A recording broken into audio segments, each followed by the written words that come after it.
Elevate your new week, fuel your success. SSM invites you to kickstart each weekday with our news update Between the Lines, featuring the week's top news and analysis and the most attention-grabbing lines, deciphering world events. Hook up to SSM Monday program Between the Lines.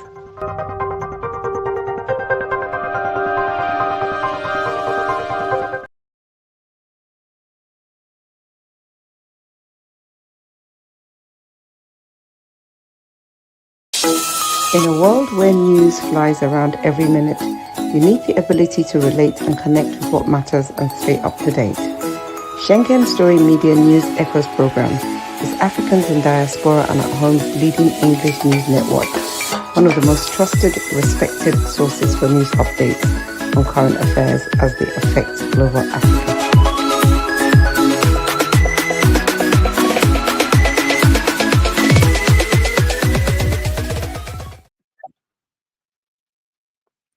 Hello world, hello people, hello viewers around the world. You are welcome.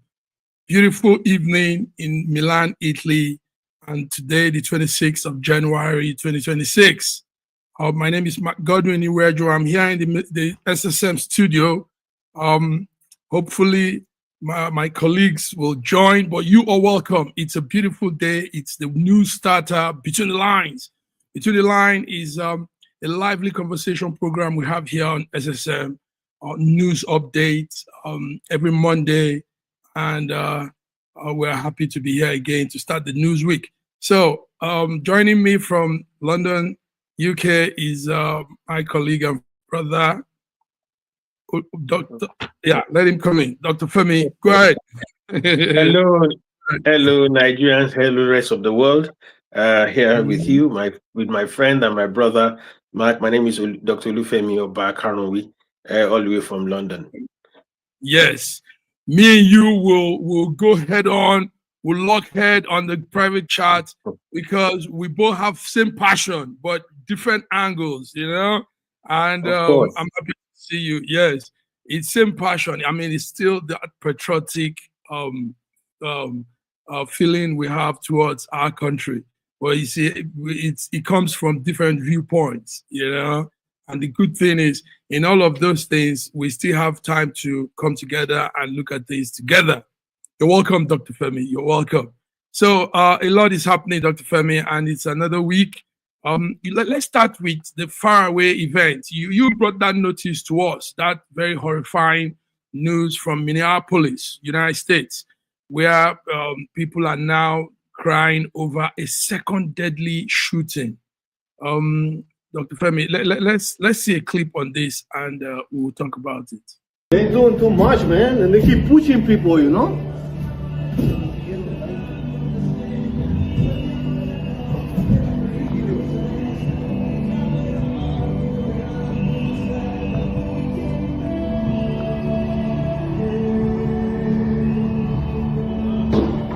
Oh shit!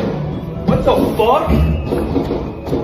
They killed him? Did they fucking kill that guy? Are you fucking kidding me, dude? Minneapolis police are now confirming that federal immigration agents did indeed shoot and kill someone down here on the south side of Minneapolis. The second person now in Minneapolis to be shot and killed by the.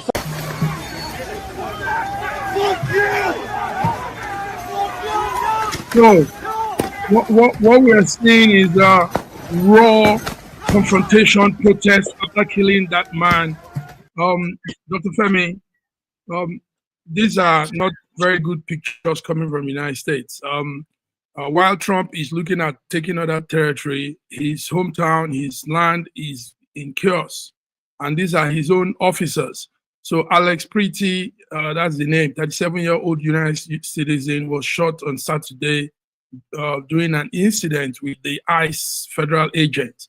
What do you have on that story, Dr. Femi? It's so sad. It's a sad narrative to bring to the world, where immigration officers just killed the second person in 2 weeks. And this is a young man who had no business, a citizen, a full citizen of the United States, a veteran as well. He was a carer. He's a carer. The record says a carer with veterans with PTSD. So there was a woman who the ICE officers had issues with, and they were pushing and shoving the woman disrespectfully, and this man got involved. That why would they be pushing and harassing a woman like that? And they pounced on him. That's the record said they pounced on him. From the video, the man did not even raise his hand. All he was trying to was to just put himself between the officers and the woman, and they start attacking him. But that's not what we had. What we had is the security, Homeland Security Secretary Kristi Noem says that the guy approached those border control officers with a he's a serial liar. That's how he said the one about the woman, and we eventually saw the video. From the video and from the incident, from the video, there was a video from another angle before the one you showed.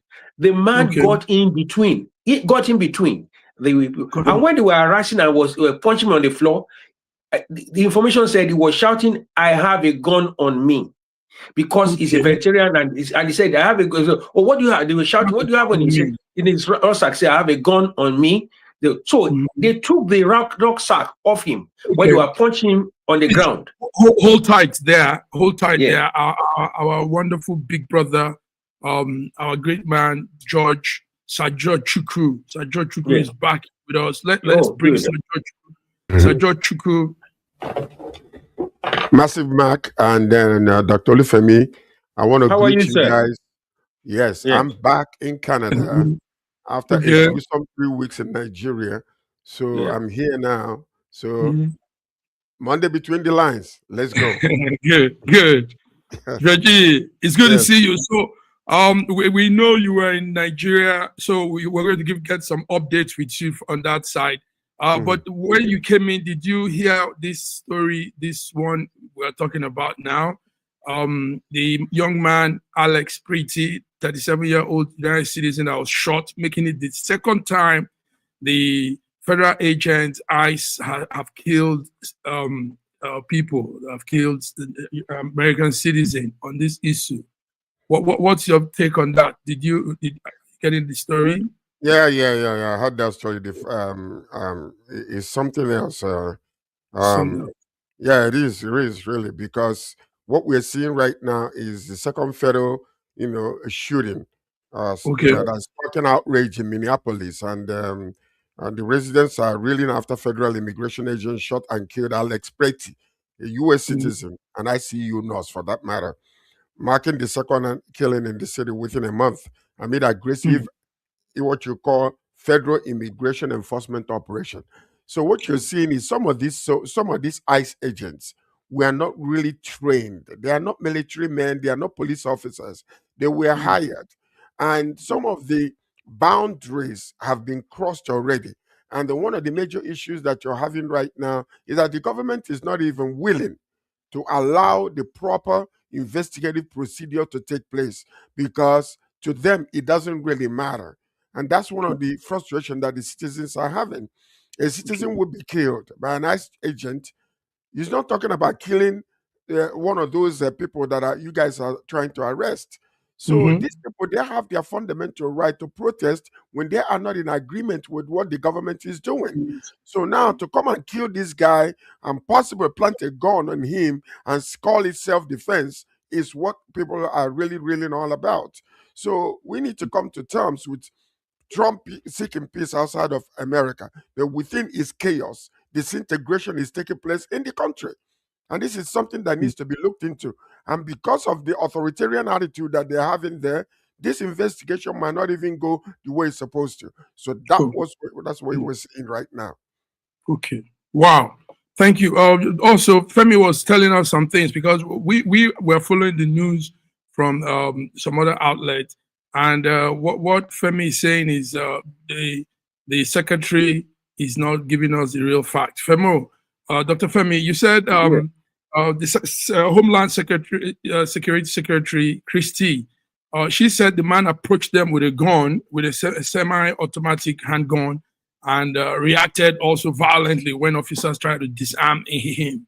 Well, you said that's not what it is. That is a lie. It's a lie. The woman, these guys, this officers, this government agent are serial liars. That's also why they said the woman that was killed the other day tried to hit them with a car, and the woman was driving off before she was shot.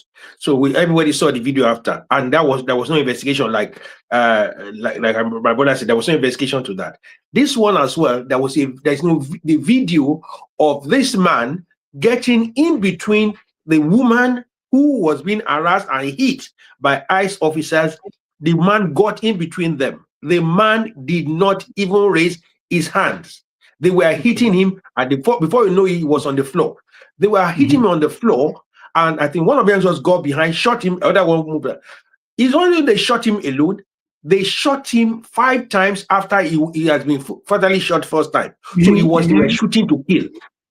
So these are records of somebody from Washington will not be talking rubbish on the thing. Please, this like Sir George said in there, they are covering it. They are not even allowing investigation. What they say is final. Whatever they say is final. And these are not trained officers. These are not trained men that will hold a gun on behalf of the United States. These are just mercenaries who are out to kill.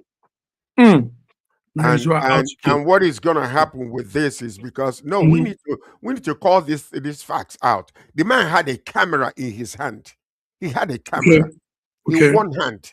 So there was nowhere whatsoever where gun was even mentioned. No gun was seen on him. No gun was actually seen in any camera and everything that videos that came out. So all these things they're doing is when they make this mistake with some of these bloodthirsty idiots that they put out there, what's going to happen? The local investigators will not be allowed to go there. They were stopping them because they wanted to get the facts together about what actually happened. But the federal agency, the federal government disallowed it. Why is that? Because they got to be hiding something.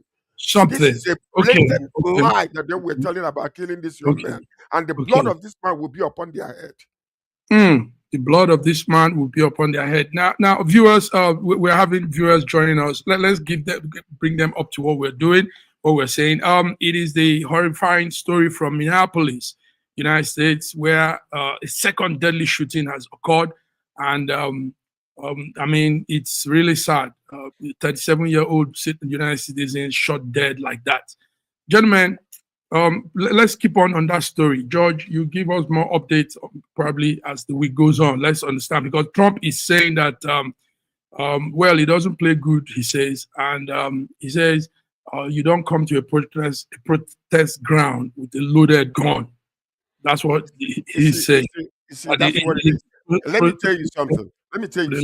If you come to a protest and you have a license to hold a gun, as long as you don't bring it out to want to shoot somebody or point it at anybody, if you have the license to hold a gun, yes, you can.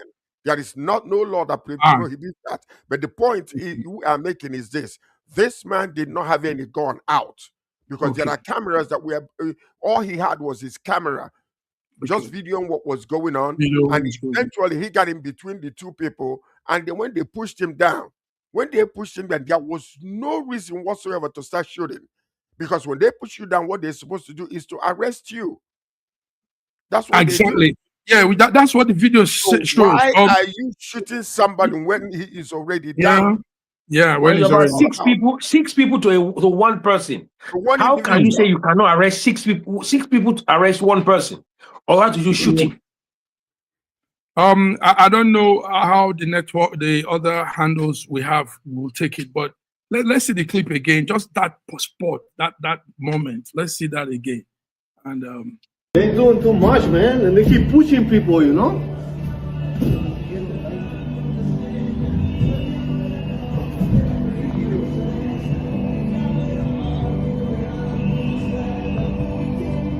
That's the point where it's like you said,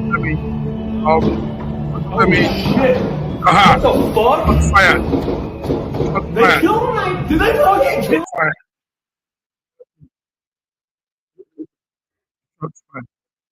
They just killed that guy. They just killed him. They just shot him. They just shot him unnecessarily. They just shot him. 5 or 6 people on top of one guy. And then all of a sudden they want to just share the gun.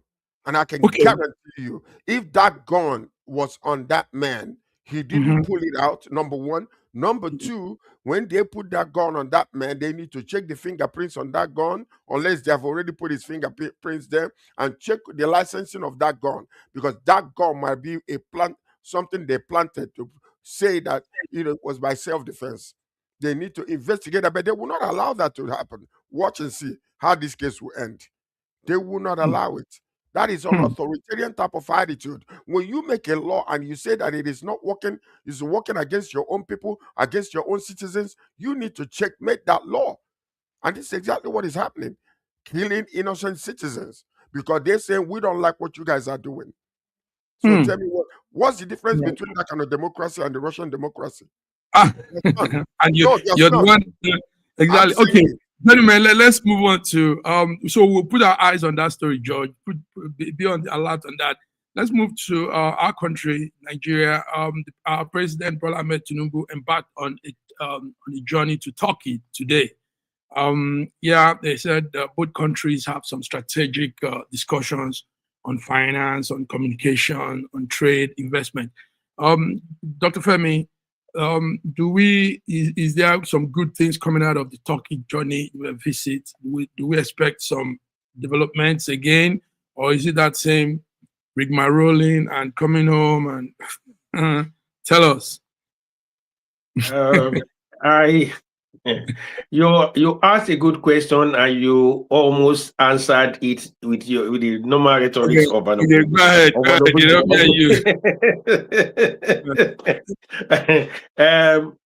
President Bola Tinubu don't go on trips without something back in return.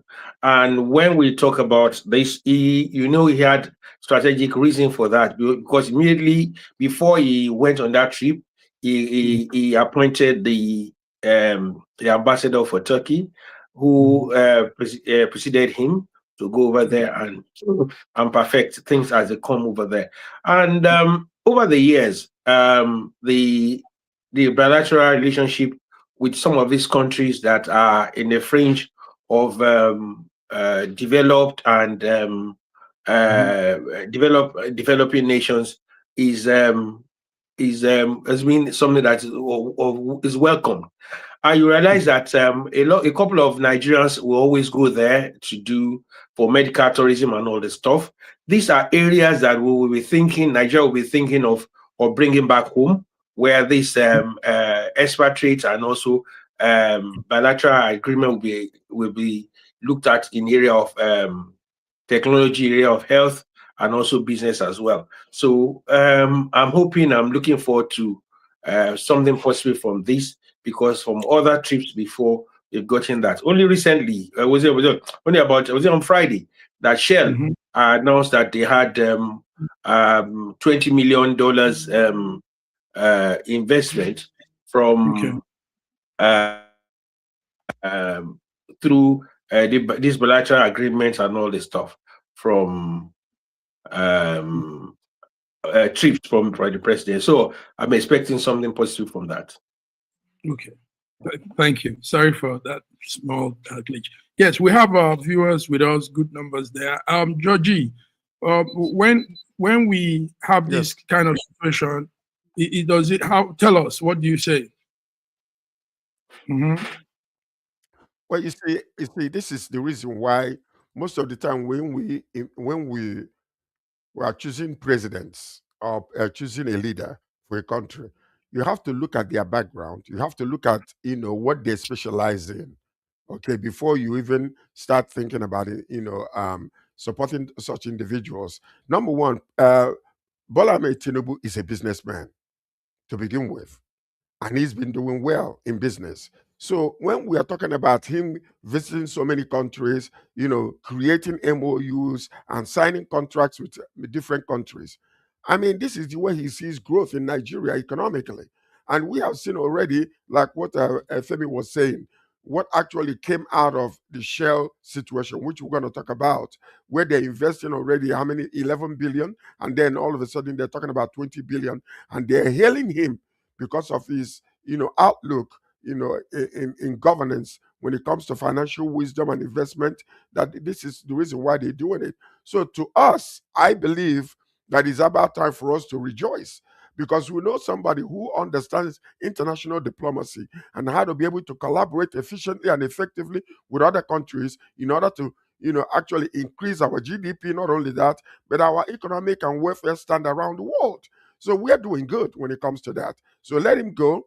Let him sign the MOU, because there are so many things we can gain from these other countries. What is happening with Canada and US is a good lesson to learn not to depend on any particular country when it comes to your economic welfare. So this is the reason why we need to put our foot down, make sure when he is going, continue to pray for the man, that God will grant him the wisdom, that when he go, he will get the best for Nigeria, because most of these investments might not pay up in the next 2 or 3 years, but they are there eventually to be harnessed, taken advantage of, so that our country can grow. That paradise we're looking for might be coming very soon. So I hail him for doing that. Let him go and bring us some business. And besides that, anyway, for Shell to say what they said about investing in Nigeria is a boost for our own economic energy and outlook. So I thank God for that. So let our president, accumulate all our MOUs, because we're going to need it eventually. And by the way, while I was on it, the agreement will feature basically in certain areas like collaboration in security, trade, investment, education, innovation, aviation, and energy, and even social development alongside high-level political and diplomatic talks. So what he's going for, the man is advertising Nigeria. And let me tell you something. In the past 2 years alone, 2 years, think about it, 2 years of his governance of Nigeria has become so popular among many countries. This man is a diplomatic expert when it comes to promoting the welfare of our country. He's done massively with with Arab world, and then now with Turkey, and then he's going around creating MOUs. And let me tell you something. This is what we amid the financial and critical trade wars that is taking place. So I am very thankful that we are developing these things, and it will take us far. It will take us far. In order to also add to what you just said, even the European community has also acknowledged the economic overturn in Nigeria, to the extent that investment opportunities are beginning to come from Europe to Nigeria, something that they've been afraid of before, because now they've been seeing when there is economic stability, where the banking industries can actually be vouched for, in the sense that when you don't bring $20 million into an economy, and because the black market will swallow it up, and then when you come out, you're going to come out with $15 billion. So that's not the economy that we have now. So it's becoming more stable. You can at least have a vision of what your money will look like in the next couple of years, because there's one exchange rate across the board. So now it's beginning to be stabilized. International community is getting more confidence in there. Even those of us in diaspora are having more confidence in investment at home, because you don't bring foreign currency into the country to do business, and by the time you come back, the value has gone to the extent that your profit is gone. That was what happened in the past. But now exporting from Nigeria is more profitable than importing goods into Nigeria. So we're looking about possibility. For example, if I go in there and I buy, let's say I buy Nigeria for 10,000 pounds, for 1,000 pounds, that is 2 million naira. By the time I buy worth of 2 million naira of Adire and I bring it here, what I bought for the sum of 900 naira and 9,000 naira, which is about less than 5 pounds, I might sell it for about 10 pounds in this country. and people will rush it because £10 is almost nothing to them.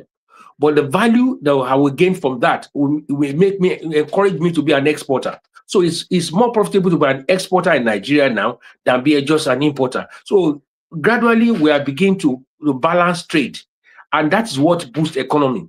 When we balance our trade, when we balance the foreign investment and our exports, that's when trade deficit is reduced. But if we continue to import as a nation, because just a dumping ground for everything, we become economic parasite to the rest of the world.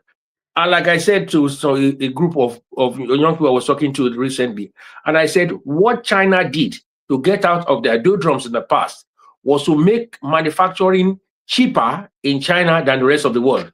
So everybody wants to come and manufacture in China and then bring it out of China for the rest of the world. And that's what's gradually happening in Nigeria. It's cheaper to do things in Nigeria than to do it out here.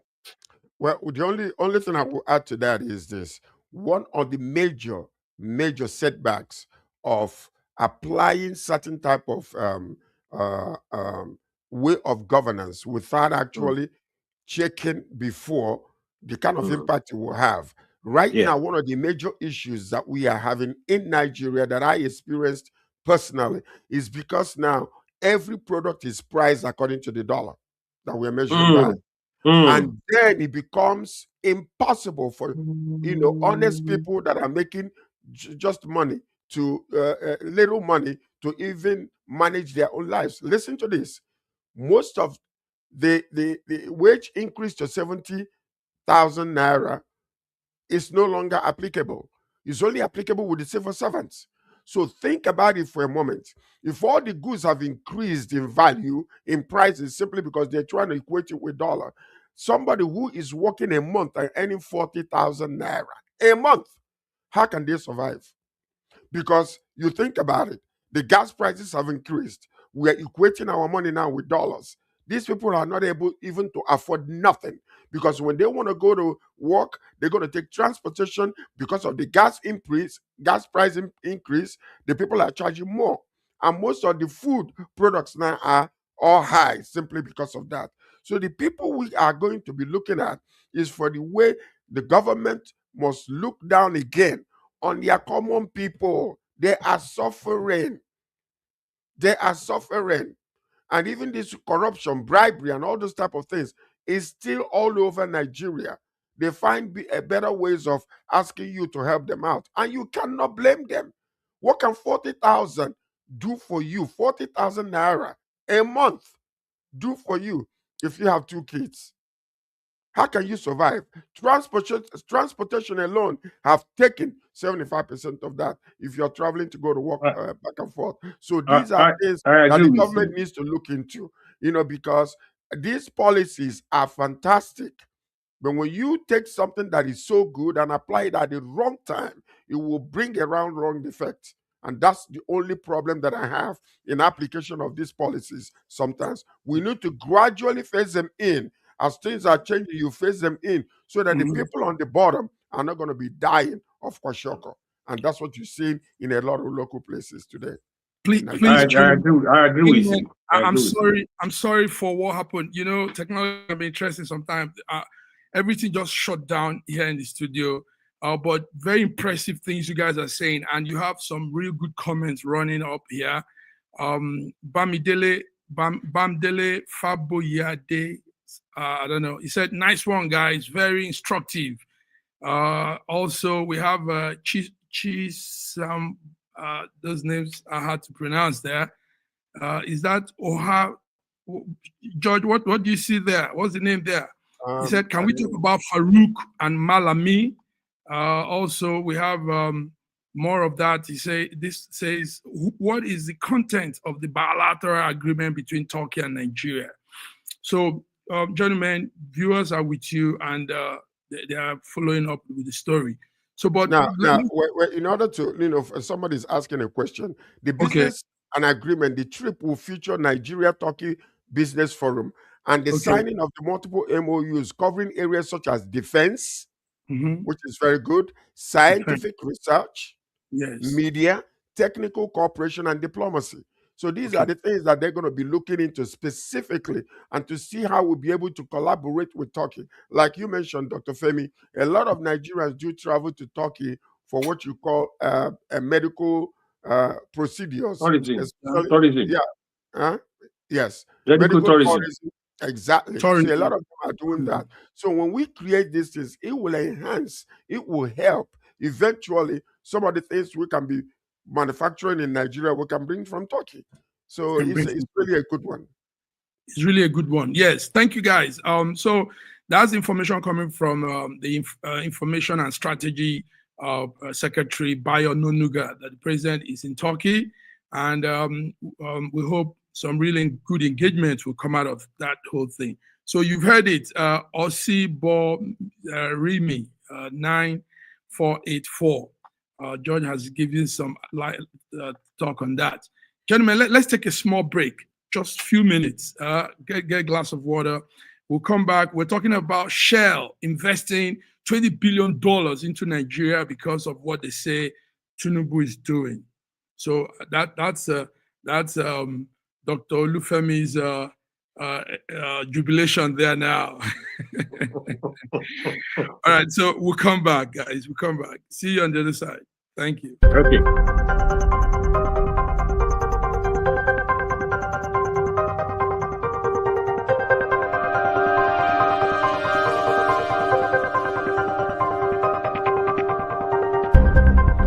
Elevate your new week, fuel your success. SSM invites you to kickstart each weekday with our news update Between the Lines, featuring the week's top news and analysis and the most attention-grabbing lines, deciphering world events. Hook up to SSM Monday program Between the Lines.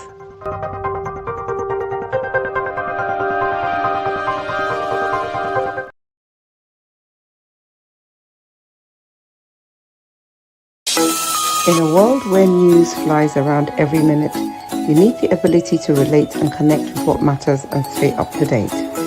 Schengen Story Media News Echoes program is Africans in Diaspora and at Home's leading English news network, one of the most trusted, respected sources for news updates on current affairs as they affect global Africa.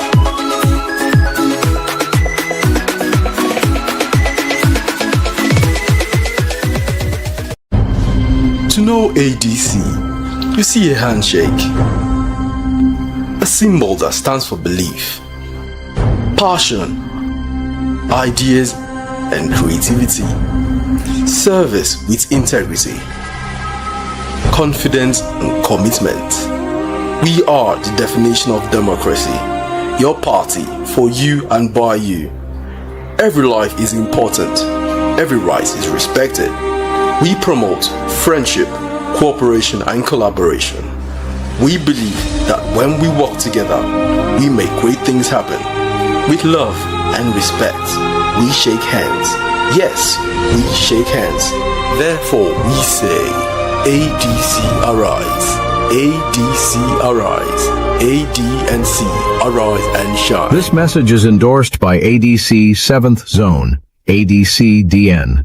African Democratic Congress, Diaspora Nigerians, Diaspora Network.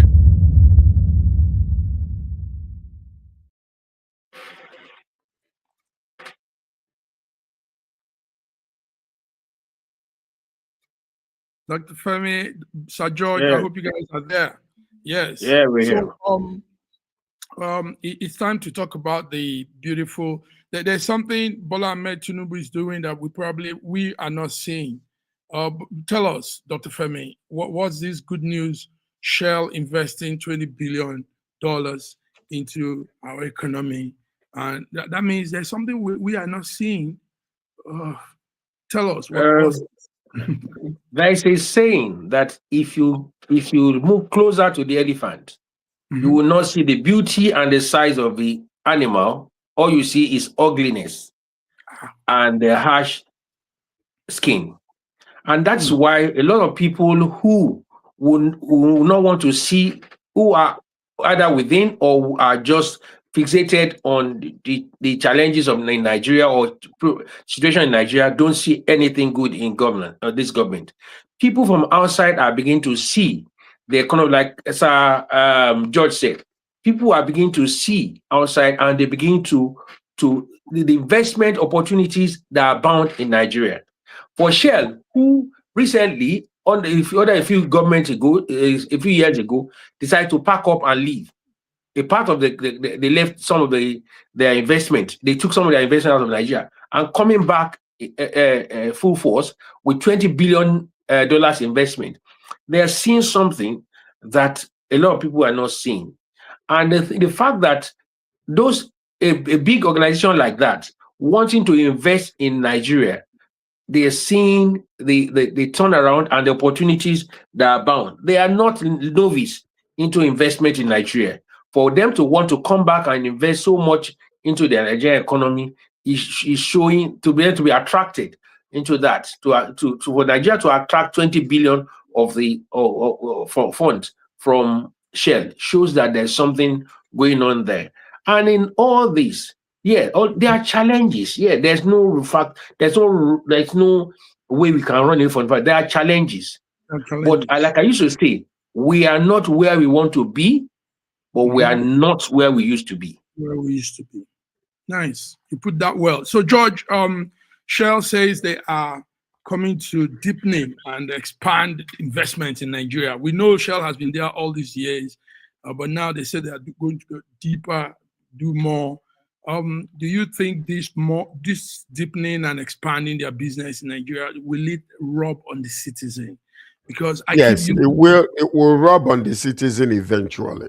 But you have to remember, these things have processes. It's not a magic wand.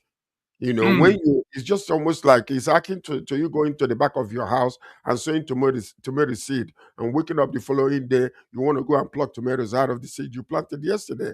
No, investment is when you see a major corporation, a mega corporation like Shell, beginning to come back with confidence in the leadership of Ahmed Tinubu, and the reason being that's the major reason why they want to invest. It speaks volumes. So we need to pay attention to it, because certain things were started, were implemented prematurely. And I keep on saying that. You can have the best idea in the world, but you got to know how to implement it in order not to destroy certain things that you want to eventually build or change. Now, we're beginning to see a lot of stability in finances. Money does not fluctuate like, up and down like it used to. It's been steady. Little bit of small percentages of rise and fall, which is okay. And that's what's boosting the confidence of investors. And they are now seeing we can put our money there and our money will yield, return on investment. So that's what we're seeing here. So we are thankful for what is happening, and we'll continue to allow our president and pray for him to get out there and connect Nigeria on every tentacle around the world, so that tomorrow one country will not come and want to annex us and want to say, oh, we're going to pluck up the pipeline, and you guys are going to go on your stomach, belly up. So I'm thankful that what is happening right now is happening, and it will continue to happen as we continue to pray for our country and to pray for the president and the leadership. All right. Thank you very much, George. The viewer there is still writing. He says, can we talk about Farouk and Malami? We've been talking on this subject anyway. Hosibomi, but maybe we could give some update on this. Dr. Femi, we know Farouk Malami, the former AGF Attorney General of Nigeria, was arrested again. And the story this time is they saw rifles, arms and assault rifles. And also there were some indications of something called supporting terrorism. Do you have those stories so that Osibomi Simi can get the update? But we know he's also been released. He paid his release bond fee, and he's been released. But is there any new thing coming from that side on Malami? Nothing new as beyond what you just said now. The DSS claimed that alleged that he had a stock of ammunition in his house. He claimed that they are licensed guns, that they are he's licensed to have those ammunitions at home and all that stuff. But they were So too yeah, so that has been taken to court for another bail application. Okay. So what's been released on based on self-recognition is not seen as flight risk at the moment, but it's beggars believe that to and also to put in perspective that the charges against him are not political. These are some things that people already were talking about him, the issue of money laundering before he left office. Yes. Before he left office, some people already talking about that. And if you look at the way he handled the issue of money that were repatriated to Nigeria, some people claim about that. Recently, Dr.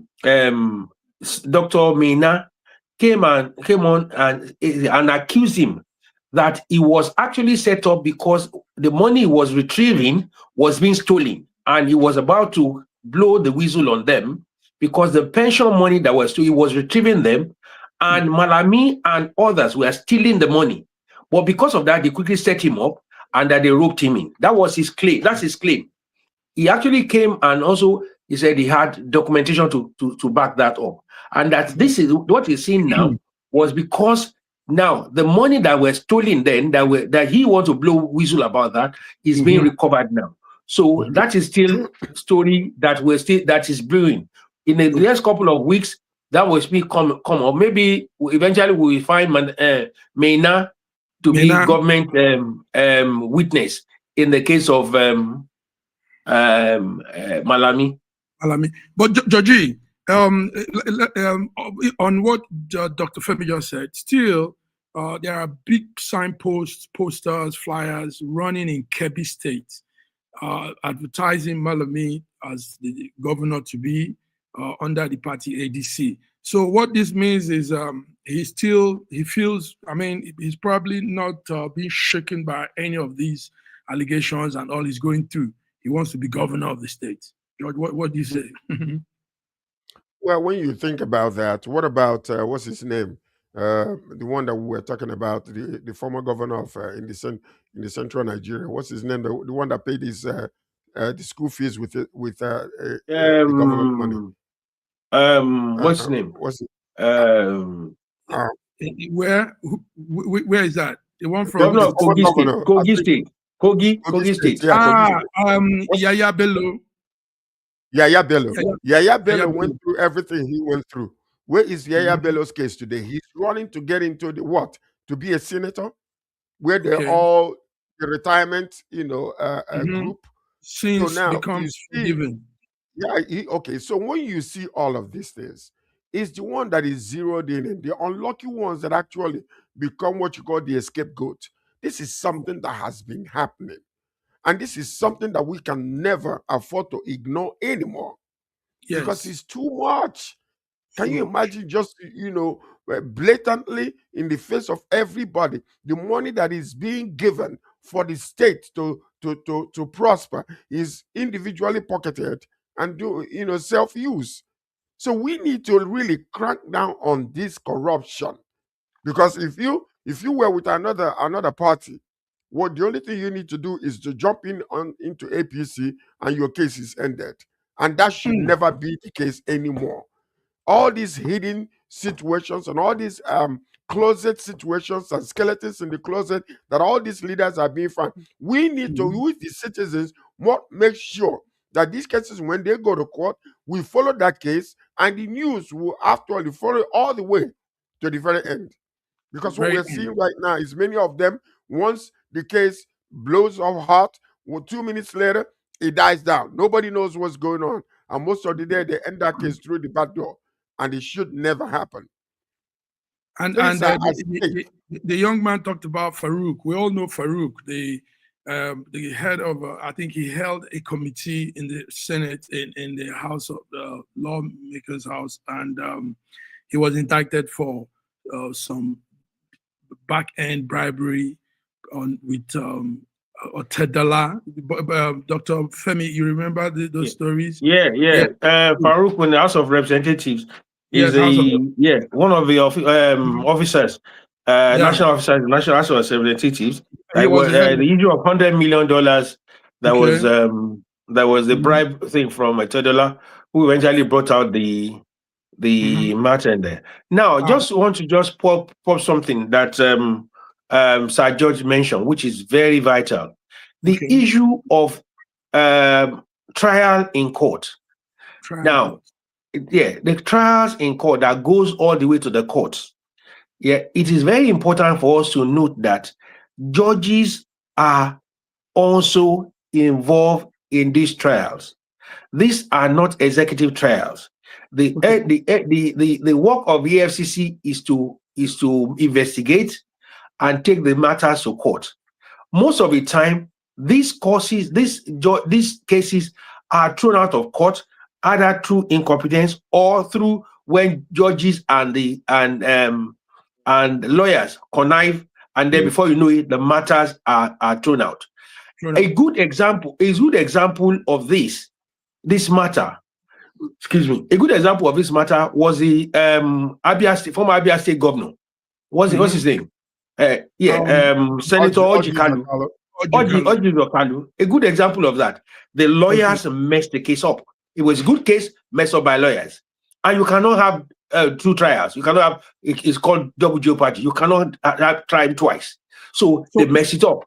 Also, when the issue of judges collecting bribes or being bought was, there was an attempt by the former President Muhammadu Buhari, to tackle this headlong. What happened? The judges went on strike. Lawyers went on strike. All of a sudden, they held the government to ransom.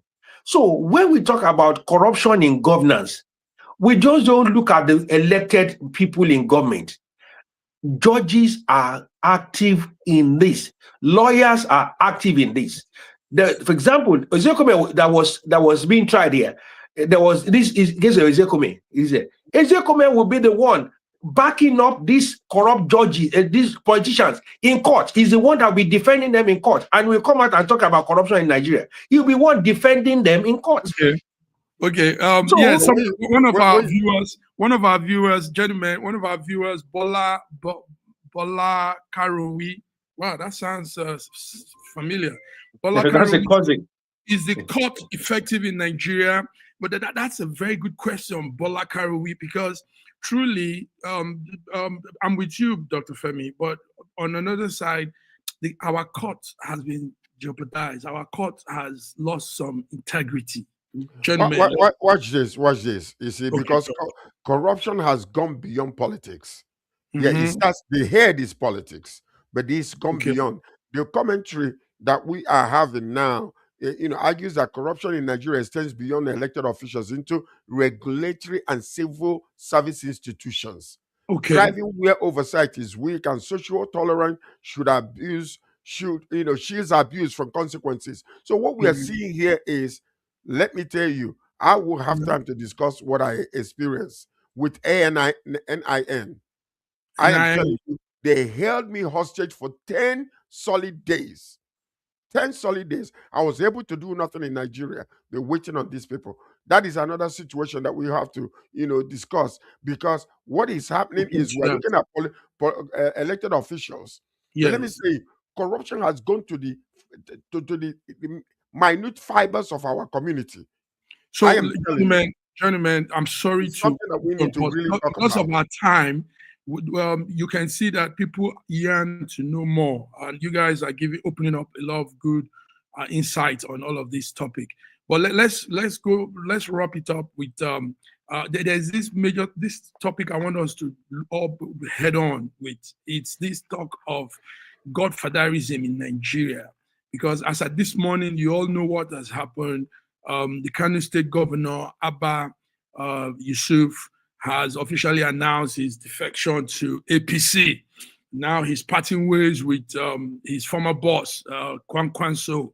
So now we see that our country politics is a totally different kind of politics. There are godfathers that control, that handles, that does, and when these people break up from their hold, you see some real, not very good, pleasant things happening, like we're seeing in River State.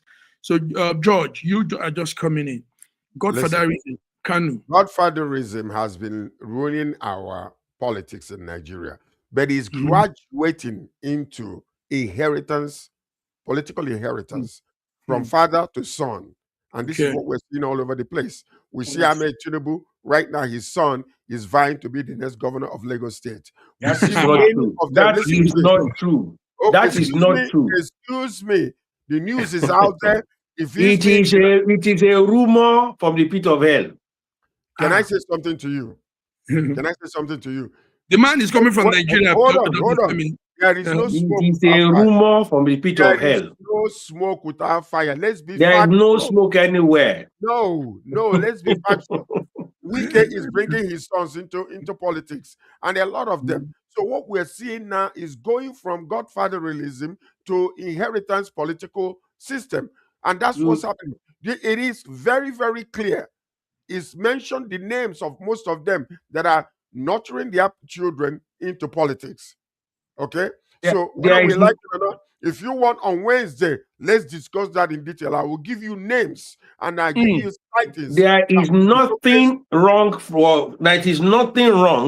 in a child, in a politician having his child or his son or his ward into politics. George Bush Sr. was president, and two of his sons were governors in America. The hell did not break loose. Hell did not break loose. Today, Donald Trump is president. His son-in-law is special assistant. There's no son-in-law. Bola Ahmed Tinubu's son is not a governorship candidate in Lagos. Go and quote me today. Listen, in Lagos State, hold on, please. Listen to no. You need to listen to somebody who just came from Nigeria. You can come from Nigeria, but you are not in the APC family. In London without local experience. You are not part of the APC family. Yes, I am. I am part of APC family. In Lagos. George is in Lagos. I'm APC. I'm a in Lagos. APC. Yeah. In Lagos. When I'm talking, right, gentlemen, it's more on. I want it to be a punchline discussion. So this godfatherism somehow affects the governance of that state, because these two people will be fighting, like they say, when two elephants fight, the grass suffer. Now the people, the citizens and the ordinary people will just suffer for nothing, because some people are trying to have possession of power. Some people want to be the held of. So, George, in a system, listen to this, Massive Man.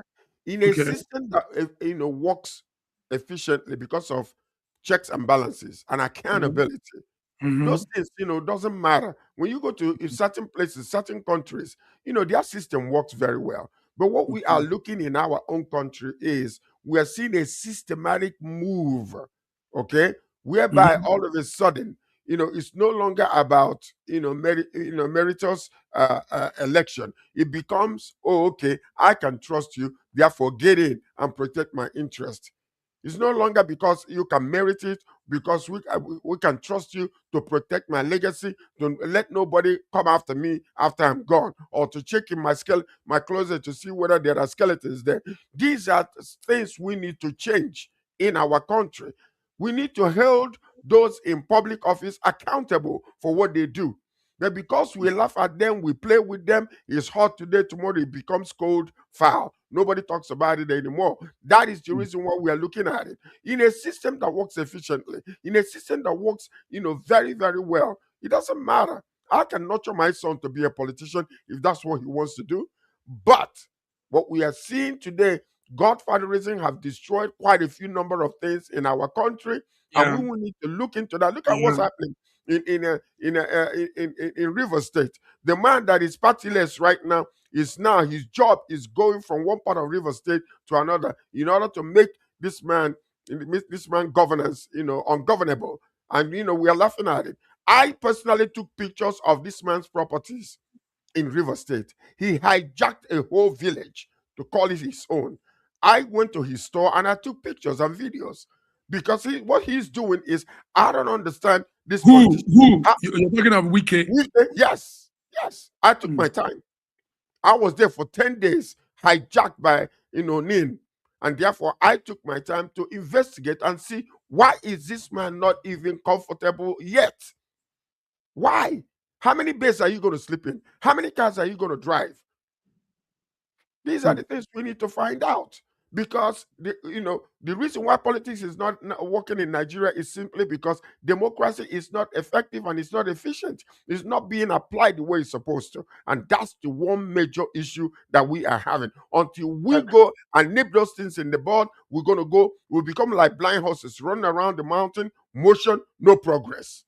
Can I please? I beg to differ. I beg to differ with you on some issues here. And while I agree with you that democracy, when we talk about democracy is unique to a people. The pattern and the culture of a people determine and also also shaping the kind of democracy each nation has. When we have democracy, you cannot practice the kind of American democracy in Nigeria verbatim, because our cultural background will also have effect on that. Now, coming back to the issue of Seyi Tinubu, go and look at the record of governors in Lagos State. You have to be in the system before you become governor of Lagos State. Seyi Tinubu is not. So Bola Tinubu is too much a politician to risk everything he has to do that. So please, let those who are clamoring for that, let them go and rest. This is a blackmail.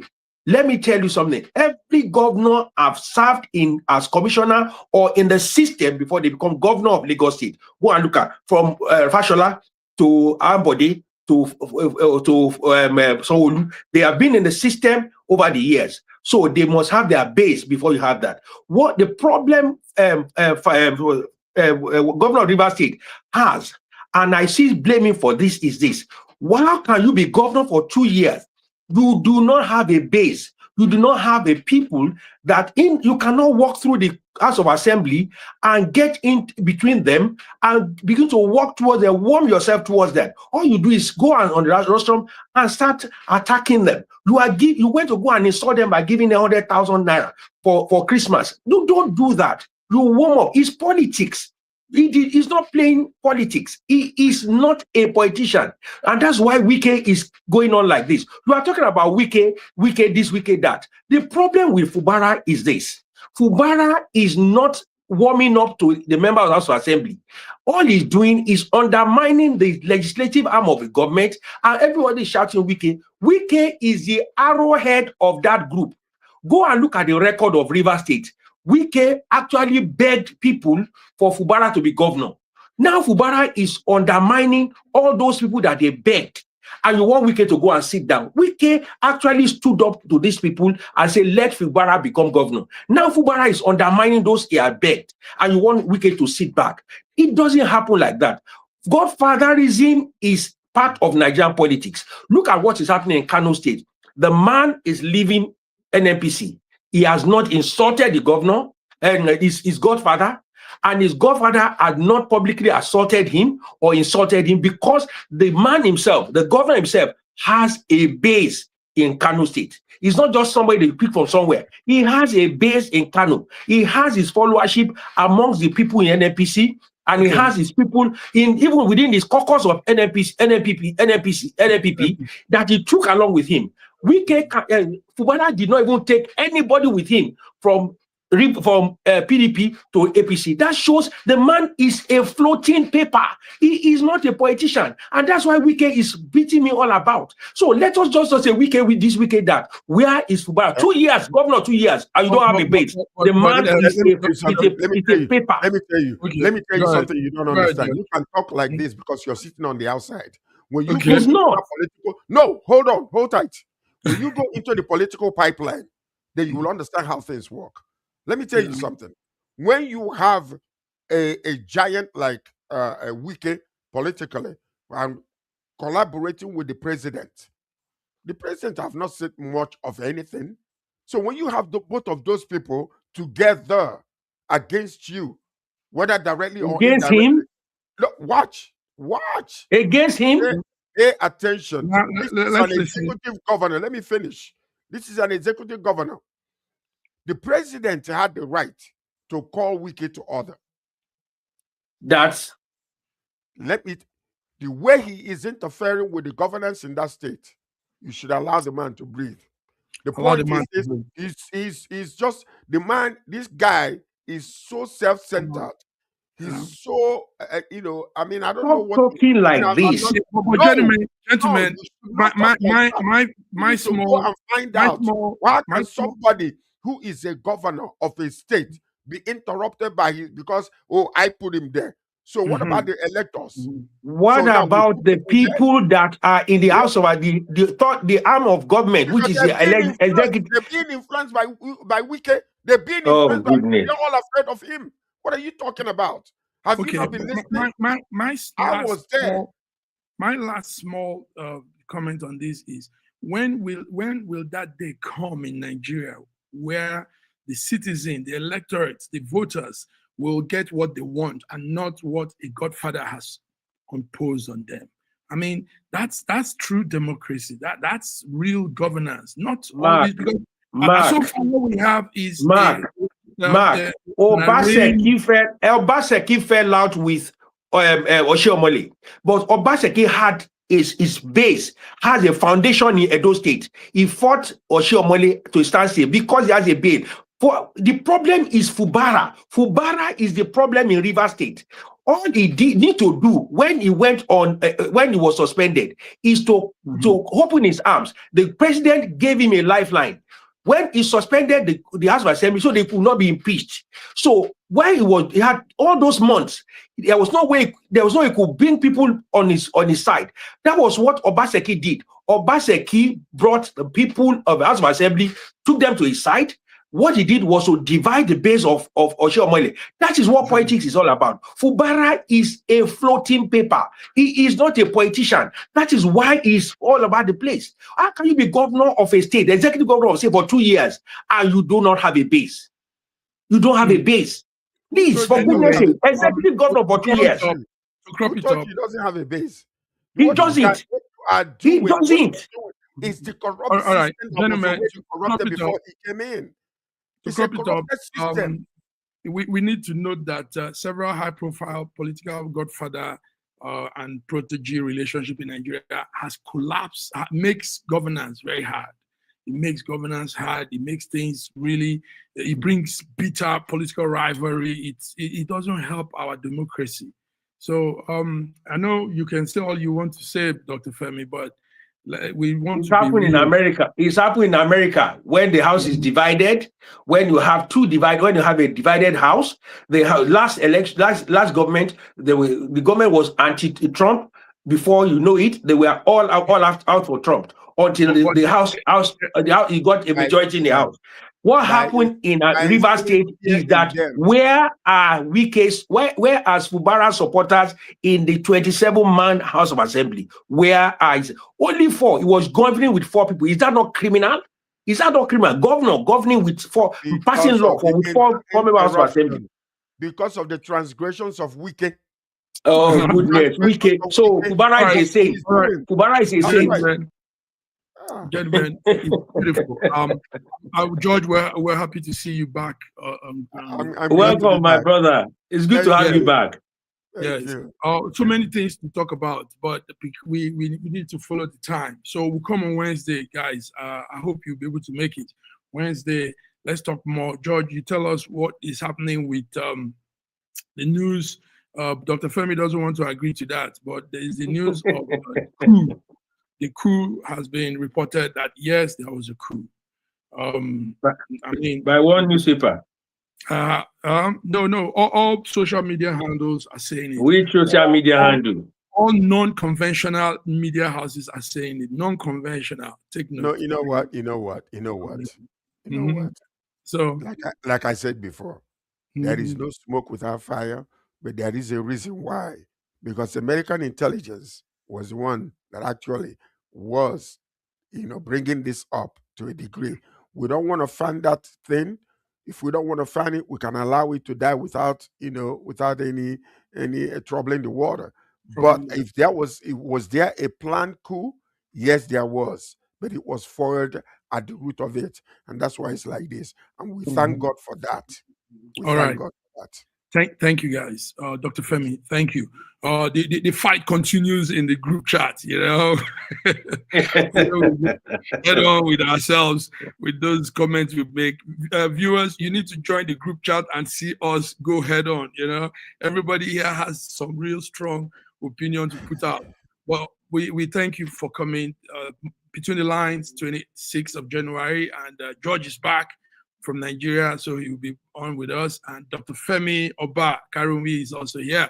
So till we come again on next Wednesday, do have a beautiful new week. Thank you, guys. God bless. Peace out. God bless Nigeria. Yes. God bless you.